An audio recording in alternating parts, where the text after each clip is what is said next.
Ongoing Warfare, Romans 7:15-22. By Pastor John Frederickson.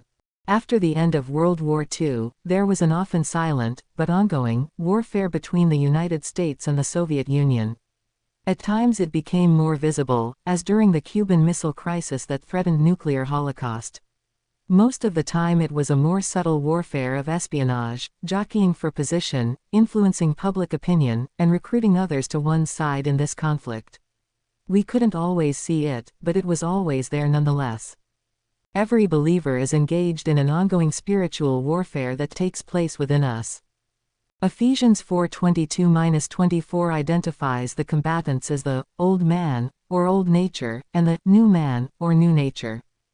These two are constantly at odds, seeking to either pull us as believers into some form of sinful activity or pull us toward Christ-honoring conduct. The Apostle Paul acknowledged that he too struggled as this warfare waged within him. He stated, "For what I do I allow not, for what I would, that do I not. But what I hate, that do I." Romans 7:15. Every believer can experientially identify with this inner conflict. We want to live apart from sin, as did Paul, but the sin nature that dwelleth in me, verses 17-20b, is constantly luring us away from the proper path.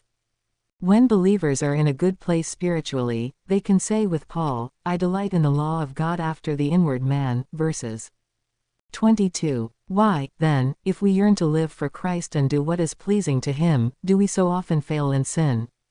Romans 7:23 describes it this way, "But I see another law or fixed principle in my members, warring against the law of my mind, and bringing me into captivity to the law of sin which is in my members."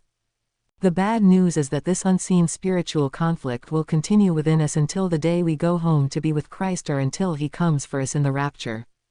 The good news is twofold. One day we will be free of this conflict. The old nature will be eradicated when we are taken to our heavenly home. Then we will live in continual victory. But until then, we have God's written word and indwelling Holy Spirit to strengthen our new nature.